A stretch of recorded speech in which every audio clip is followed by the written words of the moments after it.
All right, so we're diving deep today into Ikigai, the happiness of always being busy. We're going to explore the secrets to a long and happy life, especially from those Okinawans, the folks in Japan known for just like living forever. Right. It's incredible. Yeah. This book, it really gets into this idea of Ikigai, which is like your reason to get up in the morning. It's what drives you forward. And they argue that it's a big reason why the Okinawans live such long, healthy lives. The thing that really hooked me was that many Japanese people, they never really retire, like in the way we think about it. They're still pursuing their passions way into their later years. Like retirement's not even a concept for them. It's not. And the book, it doesn't just tell stories. It actually gets into the science behind longevity, talking about the 5 blue zones, those areas around the world where people live the longest. Okinawa, with all its centenarians, is right at the top. What I found interesting was the focus on both physical and mental well-being. Like they highlight how important it is to keep your mind active, to Yeah. learn new things, to be curious. It's like a workout for your brain, Yeah, it is. keeping those neurons firing Absolutely. and helping to fight off like cognitive decline and things like that. And what's interesting is how the book links modern day stress to its impact on our bodies.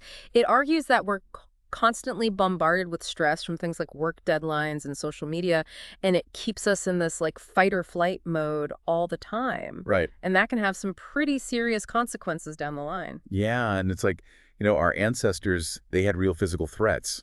Our stressors now are, well, a lot of them are more in our heads, psychological.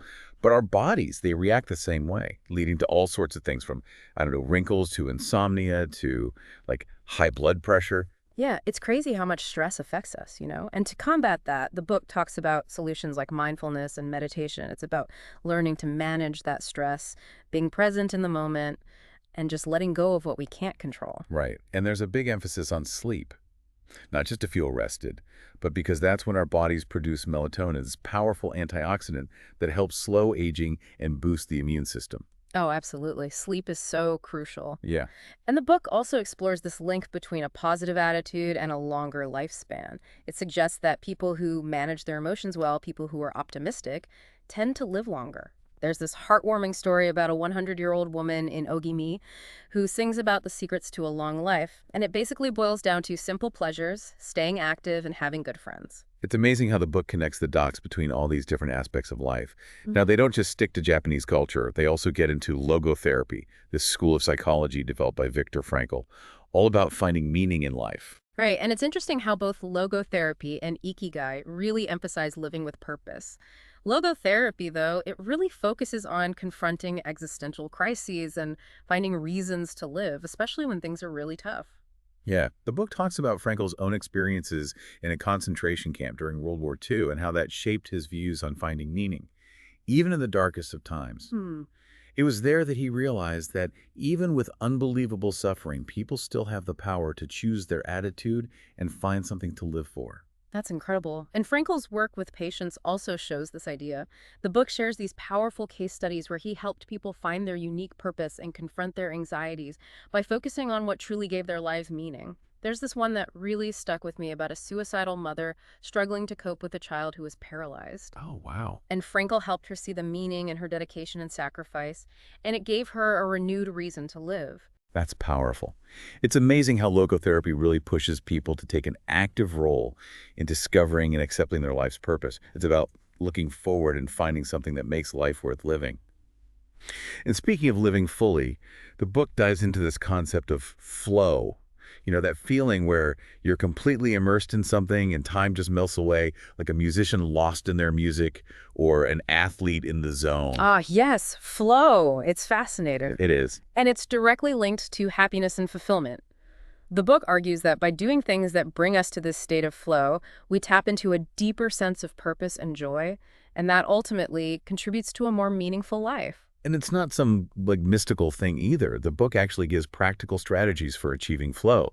Things like choosing challenging but attainable tasks, setting clear goals, and minimizing distractions. Right, it's about finding that sweet spot between your skills and the challenge at hand where you're fully engaged but not overwhelmed. Exactly. And when we connect this to Ikigai, it makes sense that pursuing your passion often leads to that state of flow.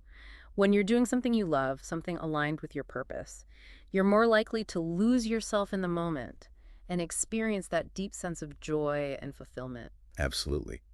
Then the book takes us back to Japan, sharing the author's experiences in Ogimi, the village of longevity. They paint this picture of the residents' vibrant social life and strong sense of community. It's fascinating, isn't it, Ogimi?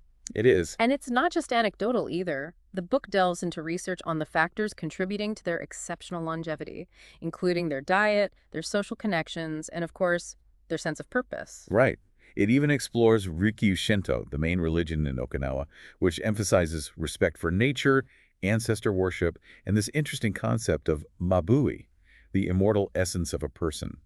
It's almost like their spiritual beliefs play a role in their sense of peace and interconnectedness, which could contribute to their longevity. It's a great observation. The Okinawan lifestyle seems to be so holistic, where physical, mental, and spiritual well-being are all interwoven. Absolutely. Yeah. And from all their interviews with these centenarians, the authors pull out 5 key lessons for a long and happy life: nurturing friendships, cultivating good habits, living an unhurried life, celebrating each day, and staying optimistic. Mm-hmm. Pretty simple, but profound, right? They are. The book is full of these little anecdotes and quotes from the centenarians, and it really brings their wisdom to life. It's not about complicated formulas or quick fixes, but about embracing those simple joys, connecting with others, and staying positive. And the best part is you don't have to live in Okinawa to apply these lessons to your own life. Exactly. Now, we can't talk about longevity without talking about diet. The book delves into the eating habits of the Okinawans, highlighting their diverse and nutrient-rich food, all those colorful veggies, lean protein, and plenty of seafood. And it's not just what they eat, but how much they eat. The book explains harahachibu, which is this practice of eating until you're 80% full. It's all about mindful eating, listening to your body, and avoiding overeating, which seems to play a big role in their longevity. Right. And the book also touches on calorie restriction and its potential role in increasing lifespan and preventing age-related diseases. Now, it's not about starving yourself, but about consuming fewer calories while still getting all the essential nutrients. Of course. And it's worth noting that calorie restriction is a complex topic, and more research is needed to fully understand its long-term effects on humans. Definitely. But the book does present some intriguing findings, suggesting that moderate calorie restriction, if it's done safely and with proper guidance, could have some health benefit. Right. It's definitely not something to just jump into without doing your research. Right. Another thing about the Okinawan diet is all those antioxidants. They're big on green tea, which is packed with compounds that protect cells from damage and slow aging. They even have a special blend called sanpincha, which is green tea and jasmine flowers, for an extra antioxidant boost. I love that. And for those of us who can't easily get senpincha, the book gives a really helpful list of other antioxidant-rich foods that are available pretty much everywhere. That's awesome. Now, beyond diet, the book emphasizes how important physical activity is for longevity, even as we get older. And it's not about intense workouts, but more about incorporating movement into your daily routine. Right. The book talks about 3 popular exercises in Japan. Radio Taiso, which is like a synchronized exercise routine often done in groups. Yoga, which combines physical postures with breathing techniques and mindfulness. And Tai Chi, which is a gentle martial art focused on slow, flowing movements. So a good variety of options. There is. And the book breaks down the basic principles and potential benefits of each, encouraging people to find something they enjoy. It's about moving your body, connecting with your breath, and finding that harmony between mind and body. It's interesting how these exercises go beyond the physical benefits. They incorporate mindfulness and breath work, which ties back to what we were talking about earlier, about the importance of mental and emotional well-being for a long and healthy life. Yeah, it all comes full circle. It does. The last part of the book talks about resilience, that ability to bounce back from challenges and setbacks. The Okinawans seem to really embody this idea. They do. And the book makes this really interesting connection between resilience and Ikigai, suggesting that having a clear purpose in life can actually fuel your ability to bounce back from difficulties. Because when you have something meaningful to strive for, it's easier to pick yourself up and keep going. That makes sense. The book dives into different philosophies of resilience, including Buddhist and Stoic approaches, which focus on managing negative emotions, being present in the moment, and accepting what you can't control. Right. And then it introduces these 2 really cool Japanese concepts, wabi-sabi, which is about finding beauty in imperfection, and ichigo ichii, which means treasuring the uniqueness of each moment. Both of these ideas encourage embracing impermanence and finding beauty in everyday life, which creates a sense of peace and acceptance that can really help with resilience. I love those concepts. But then the book takes it even further and introduces antifragility, which goes beyond resilience. It's not just about withstanding shocks, but Right. actually getting stronger because of them. Anti-fragility. It's a powerful idea. And the book uses the 2011 tsunami in Japan as an example to show how some things, like some businesses, didn't just survive the disaster, they actually thrived afterward. They were anti-fragile. And that concept can be applied to our own lives. The book gives some actionable steps to cultivate anti-fragility, like creating backup plans for your income and social connections, taking calculated risks, and getting rid of things that make you vulnerable. It's about building a life that can bend without breaking, one that can weather storms and come out even stronger on the other side. It's an inspiring idea, not just to survive, but to thrive in the face of challenges. And it ties in so well with the book's overall message of living a life full of purpose, joy, and resilience. Speaking of which, the book ends with a really concise summary of its key takeaways. The 10 rules of Ikigai. Oh, yes, those are great. They really capture the essence of the book, giving you a practical roadmap for a long, happy, and fulfilling life. They cover staying active, nurturing relationships, connecting with nature, living in the moment, and of course, following your Ikigai. Simple but powerful reminders that we can all benefit from. And it's interesting how the book circles back to that idea of never really retiring. The first rule of Ikigai is to stay active, find purpose in what you do, even after your professional career ends. It challenges our typical view of retirement as just like stopping working. Yeah, it's like traditional retirement goes against the whole idea of Ikigai, which is about finding that thing that gets you excited to wake up every day no matter how old you are or your job is. Exactly. And the second rule, take it slow. It's a good reminder that a fulfilling life isn't about rushing to some finish line. It's about enjoying the journey, appreciating the little moments, living with intention. It's like they say, slow and steady wins the race. Right. Yeah. Speaking of slow, the third rule focuses on mindful eating. Remember that hara hachibu concept, eating until you're 80% full. It's a really interesting way to think about eating, encouraging you to listen to your body and avoid overeating, which ties back to that idea of moderation and balance being key for a healthy and fulfilling life. For sure. And no recipe for a long, happy life is complete without good company. The fourth rule reminds us to surround ourselves with good friends. Those connections, those shared experiences, they add so much to our lives. The book really highlights how important social connection is for our mental and physical well-being. It's not just about having a ton of friends, it's about nurturing those relationships, spending quality time together, and being there for each other through the ups and downs. Absolutely. To really enjoy those moments with loved ones, we need to take care of ourselves too. Mm. Rule number 5 is get in shape for your next birthday. A little reminder that physical health is so important for longevity and overall well-being. And what I find interesting is that the book emphasizes that exercise doesn't have to be intense or boring.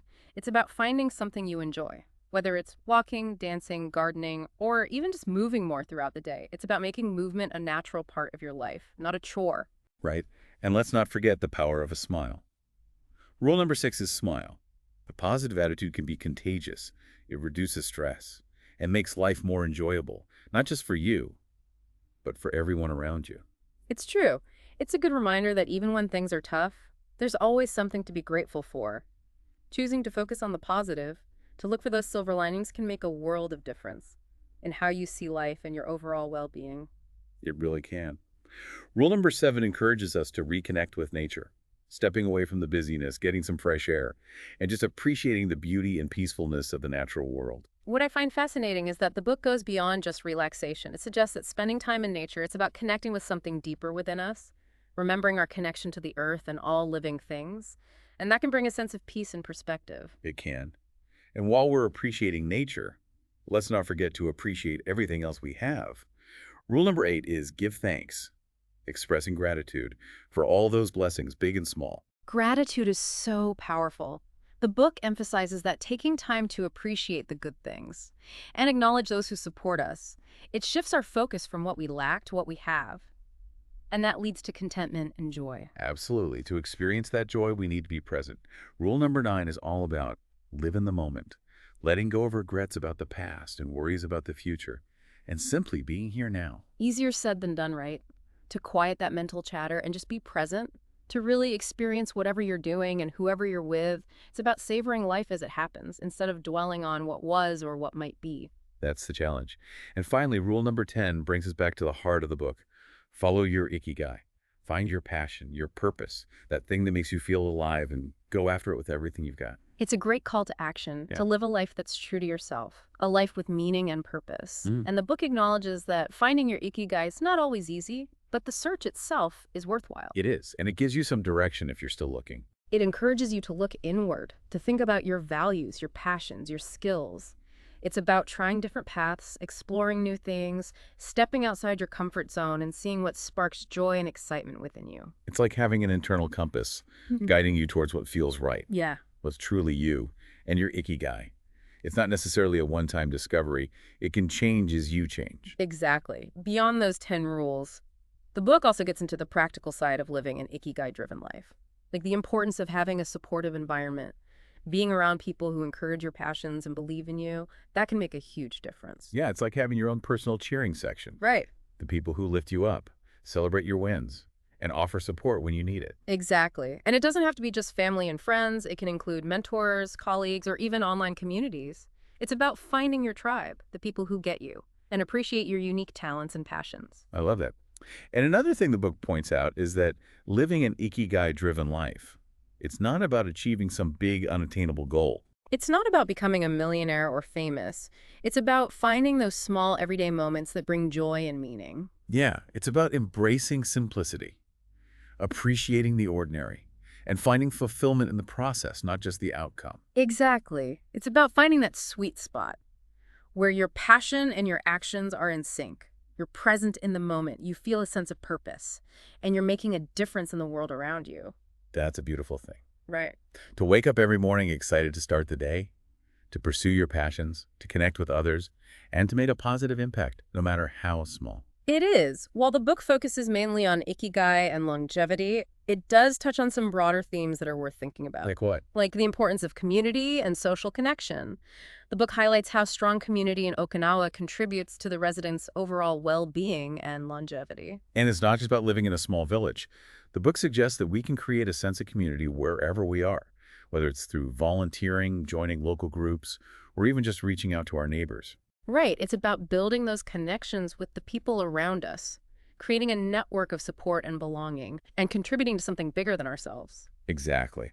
Another interesting theme is how work and retirement are changing in today's world. The book challenges that traditional idea of retirement as completely withdrawing from work and purpose. Yeah, it's like we need to redefine retirement in a way that aligns with Ikigai. Not stopping work altogether, but finding ways to keep pursuing your passions and contributing to society in a way that feels meaningful to you. So it's more about having a flexible approach to work and life where age and your job title don't define your purpose or limit your potential. I like that. And the book also brings up some thought-provoking questions about technology's role in our lives. While it can connect us and help us learn, it can also be a source of distraction and stress. It's that constant stream of notifications, emails, social media updates. Right. It's like our brains are always on, never fully able to disconnect. Exactly. The book encourages being mindful about how you use technology, setting boundaries, and prioritizing face-to-face interaction and those things that bring you joy and connection. So finding a balance between the digital and the real world, and making sure technology is working for us, not the other way around. Right. Now, as we wrap up our exploration of Ikigai, the happiness of always being busy, we've uncovered so much wisdom and practical advice for living a longer, healthier, more fulfilling life. We talked about Ikigai, the power of flow, the importance of diet and exercise, the benefits of social connections, and different philosophies of resilience and anti-fragility. And while the book focuses a lot on Japanese culture and philosophy, its message is really universal. It's about finding your purpose, living in the moment, taking care of your relationships, your physical and mental well-being, and living a life that's true to who you are. What I love about this book is that it doesn't just tell you what to do, it actually shows you how to do it. It's true. It's full of inspiring stories, practical tips, and advice you can start using today.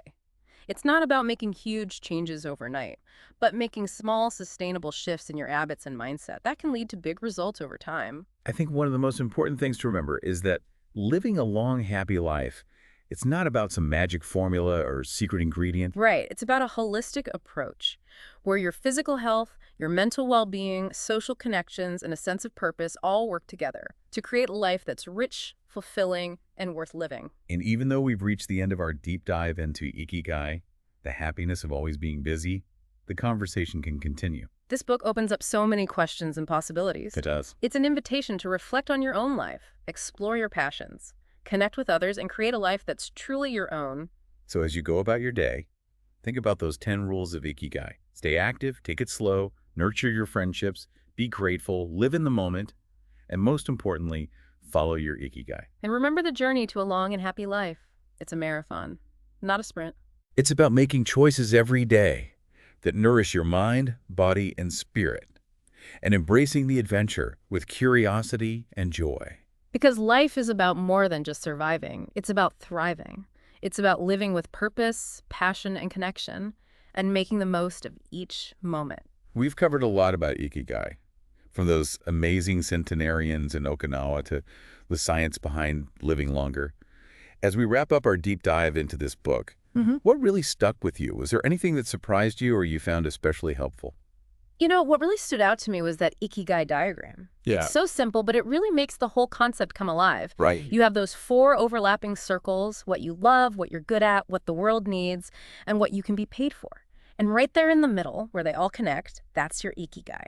It's a powerful image. You can really see how all the pieces fit together and how fulfilling your Ikigai can benefit not just yourself, but the world around you. Yeah. Exactly. It makes you think about your life from different perspectives and consider where your passions and talents could really make a difference. And the cool thing is it can evolve over time. Okay. Your Ikigai can change as you grow, learn new things, and move through different stages of life. That's good to know. It means it's never too late to find what truly excites you and find your Ikigai. But let's be real for a second. Let's say you figure out your Ikigai, you're all excited and ready to go, and then boom, life throws you a curveball. Yeah. What then? How do you stay on course? Well, the book acknowledges that living a life aligned with your Ikigai isn't always a smooth ride. There are going to be obstacles, there are going to be challenges, and there might be times when you start to doubt yourself and question everything. Yeah, those moments can be rough. Like, is it even worth it to keep chasing my passions? Absolutely, and that's where resilience comes in. The book emphasizes that having that strong sense of purpose, knowing your why, can really help you through those tough times. It gives you something to hold on to when you feel like giving up. So, Ikigai fuels your resilience, and resilience helps you stay connected to your Ikigai, even when things get hard. Exactly. It's this beautiful back and forth. And remember, resilience isn't just about toughing it out on your own. It's about being flexible, asking for help, changing your approach if you need to, and most importantly, remembering why you started on this path in the first place. That initial spark, reconnect with that. So as we wrap up our deep dive into Ikigai, what's the one thing you want our listeners to take away from all this? I think the most important takeaway is that creating a fulfilling and meaningful life isn't about reaching some distant goal. It's about embracing the whole journey, the highs and lows, the good times and the bad. It's about finding those little moments of joy every day and contributing to the world in a way that feels right to you. That's so true. And it's never too late to start. You can start today by exploring your passions, connecting with your community, and taking care of your physical and mental health. Absolutely. You might discover that the happiness of always being busy is a pretty great recipe for a long, healthy, and fulfilling life. That's a perfect way to wrap things up. Thanks for joining us on this deep dive into the world of Ikigai. We hope you found it insightful and inspiring.